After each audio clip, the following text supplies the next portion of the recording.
Olá pessoal, tudo bem? Quem vos fala é o professor Salomão Saraiva. Vamos dar, portanto, seguimento à nossa videoaula. Pessoal, vamos aqui tratar de um ponto interessante acerca da matéria que é a competência tributária e, subsequentemente, a capacidade tributária. Pessoal, vamos aqui acessar o portal, mais uma vez, orientando todos os nossos alunos. Olha só, Sistema Tributário Nacional. Você vem aqui no link, veja que já tem um fórum, vídeo de discussões, tá? Um tema importante. Aliás, vamos oportunizar aqui com um recado. Coronavírus e a alíquota zero. Olha só, recentemente aí, nós temos um debate aí acerca do coronavírus e a questão da alíquota zero. As perguntas que eu faço para vocês, com base nesse texto aqui, que eu tirei desse portal aqui, desse site, bastante conhecido. Então aqui, ó, edificada aqui pontualmente, peço-lhes para acessarem aí, fazer as devidas análises. Pessoal, recapitulando aqui, voltando, vamos aqui, aula 1 e 2, de tributar os slides condizentes. Acessando aqui o material, bem, eu quero tratar de um tema bastante peculiar, que é a competência tributária e a capacidade tributária ativa. Cadê aqui? Vamos aqui, receita, sujeito.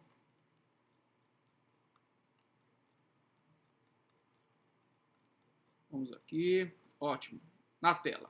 Pessoal, bem, para a gente conversar acerca do tema competência tributária e capacidade tributária ativa, eu quero dizer para vocês que isso, que é competência tributária, não tem nada a ver com isso aqui. E, não obstante, isso está ligado a isso. Por quê? Porque a competência tributária, pessoal, ela está intimamente ligada à prerrogativa dos entes políticos em instituir tributos.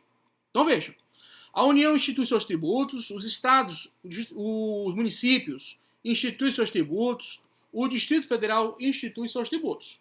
Então a competência tributária ela está ligada à instituição de tributo. Nós vimos ainda há pouco o conceito jurídico de tributo. Dizemos que foi dito que tributo é toda a prestação pecuniária compulsória em moeda ou cujo valor nela se possa exprimir, que não constitua sanção por ato ilícito, instituída em lei e cobrada mediante a atividade administrativa plenamente vinculada. Beleza. Então, foi verificado que tributo é instituído por lei.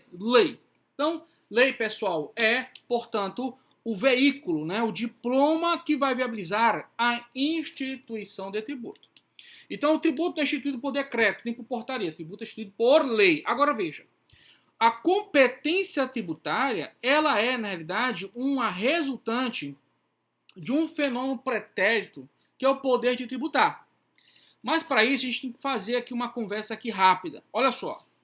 Quando a Constituição, ela nasce, ela é um resultado do chamado poder constituinte originário. Eu vou repetir. Então, a Constituição, essa que nós temos, por exemplo, ela decorre do chamado poder constituinte originário.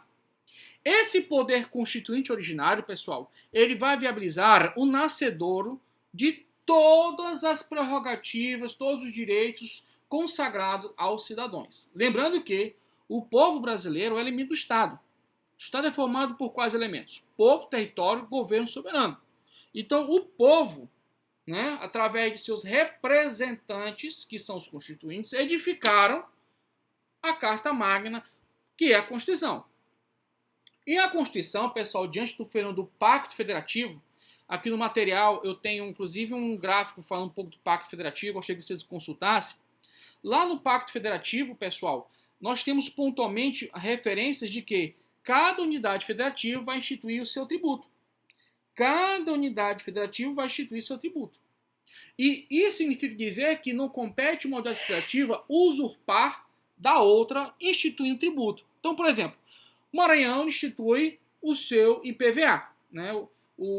Dentro dessa prerrogativa de ser unidade federativa, institui o IPVA. E não pode cobrar o IPVA de uma outra unidade federativa, a não ser, pessoal, dentro do âmbito regional. Na mesma essência, em consequência, um município não pode instituir o tributo, por exemplo, IPTU, e vir a cobrar o IPTU de uma outra unidade federativa, porque o sistema é arquétipo, ele é bem dividido em zonas. Então nós temos um governo federal, um governo regional, um governo distrital e, subsequentemente, um governo local. E cada um dos governos, pessoal, eles vão instituir pontualmente os seus tributos. Tá? Vamos aqui nesse sentido para a página 15. Tá? Eu acho que aí fica mais claro vocês memorizarem aqui a informação.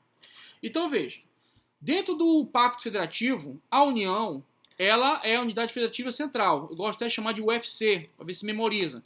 Então, o UFC, a Unidade Federativa Central, ela tem a prerrogativa de instituir os seus tributos. Então veja, a União institui tributos federais. Vamos ver pontualmente, pessoal, uma situação de excepcionalidade, por exemplo, Imposto Extraordinário de Guerra Externa, que eu posso ter o chamado ICMS federal. Mas te acalma, senta aí, fica tranquilo, que vamos chegar gradativamente.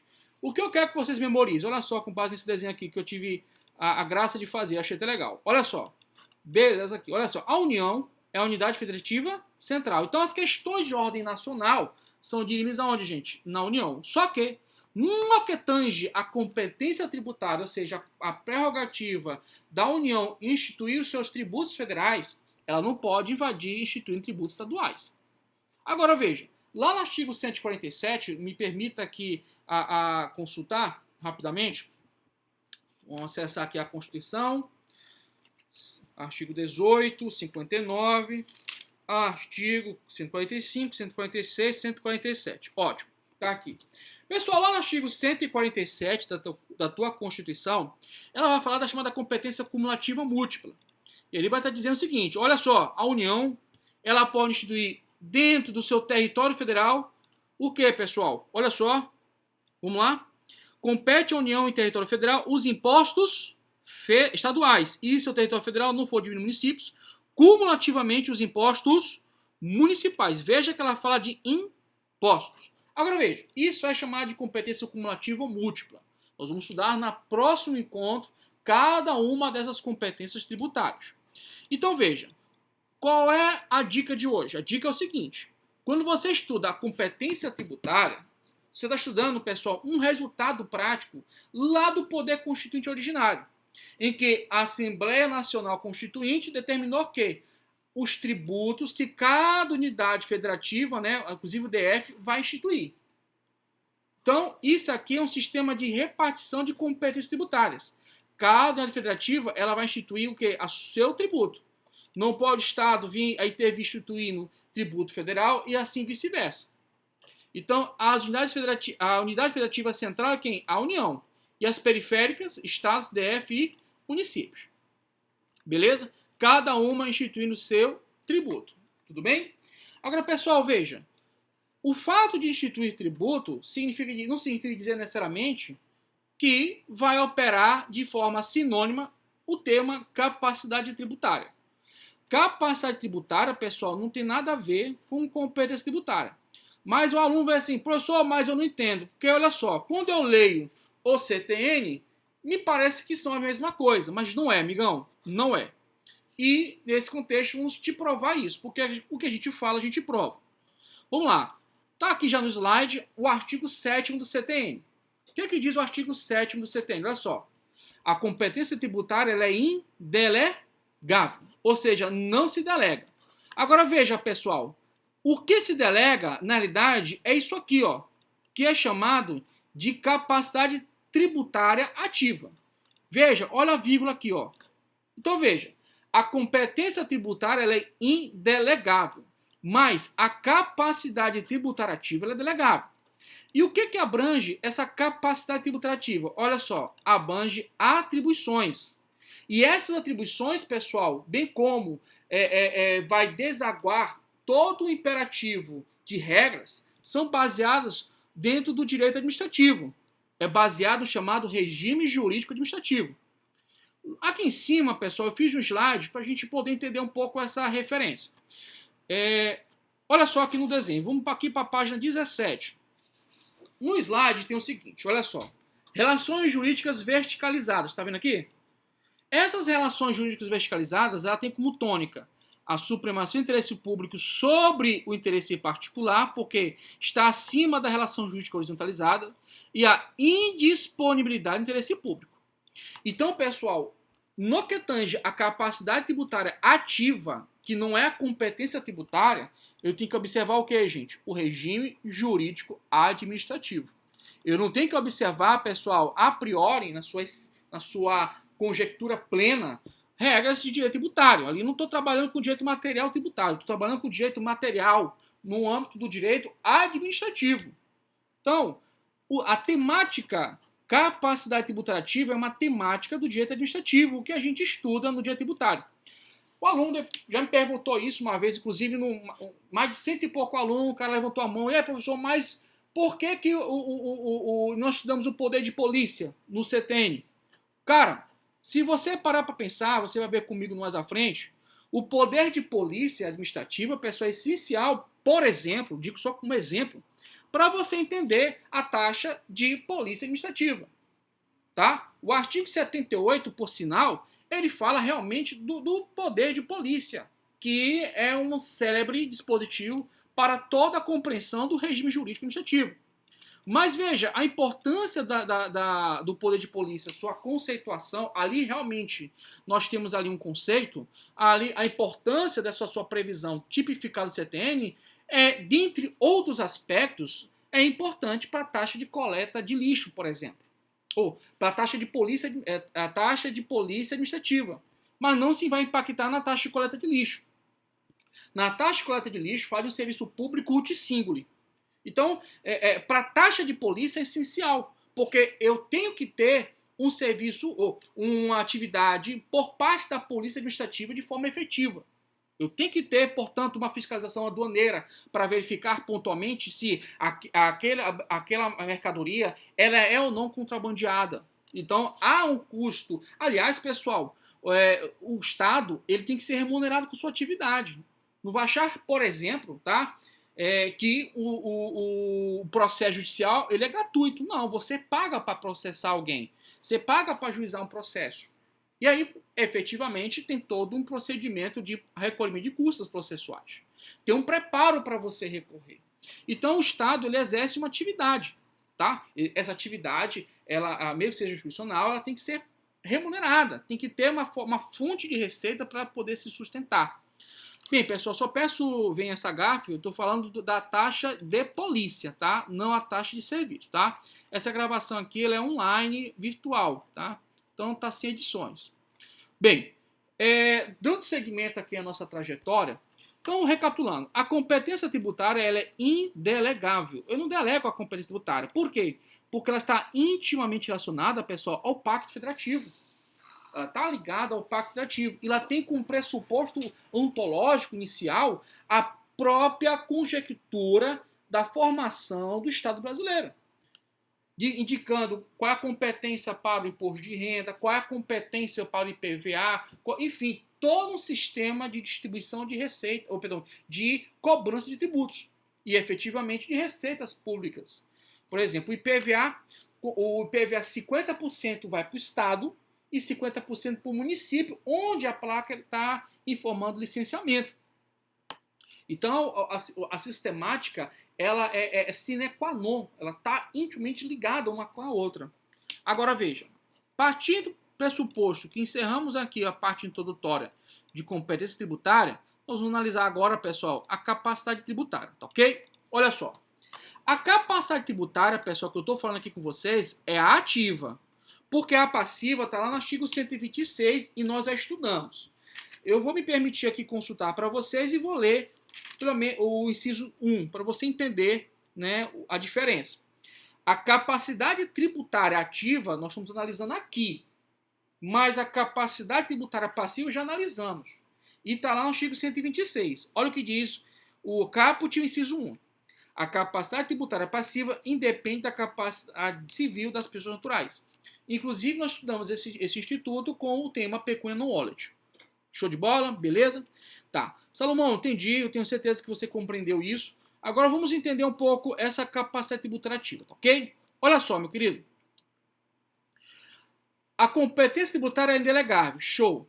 Agora, vírgula, salvo a atribuição das funções de arrecadar, fiscalizar ou de executar leis, serviços, atos ou decisões administrativas em matéria tributária.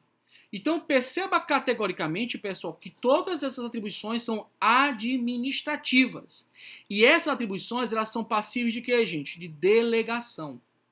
Então, Veja, arrecadar ou fiscalizar tributos. Pessoal, você vai estar comigo um pouco mais à frente no ITR, que pode, por exemplo, a União, através de convênio, fazer com que toda a arrecadação e fiscalização do ITR fique sobre a competência pessoal do município. É plenamente possível essa conjectura. Isso reforça, mais uma vez, nossa informação de que a capacidade tributária ativa, ela não tem nada a ver, cara, não tem nada a ver com a competência tributária, tá? São coisas, são institutos completamente diferentes, tá ok? Bem, nesse contexto, eu peço para vocês ler comigo o artigo 153, que fala dos impostos federais, né? O I, o IE, IR, IPI, OF, TR, GF e TR, né? Então, nesse contexto, eu te peço aí para nos acompanhar. Vou achar aqui no meu Vadimeco, já achei. Olha só. Compete à União instituir impostos sobre impostos de produtos estrangeiros. 2. Imposto sobre exportação para o exterior de produtos nacionais ou nacionalizados. 3. Imposto sobre renda e proventos de qualquer natureza. 4. Imposto sobre produtos industrializados. 5. Imposto sobre operações de crédito, câmbio e seguro, ou relativas a títulos ou valores imobiliários. 6. Imposto sobre a propriedade territorial rural. Pessoal, o ITR é o imposto federal. O IPTU é municipal. Tudo bem? Tá legal? Então veja, ITR é o que, pessoal? Um imposto nominal federal. Se você encontrar só a expressão imposto federal, tá legal. Aliás, essa divisão nominal ou primário é só meramente acadêmica. Então, você vai encontrar direto assim, imposto sobre produto territorial, propriedade territorial rural. Tranquilo, pessoal?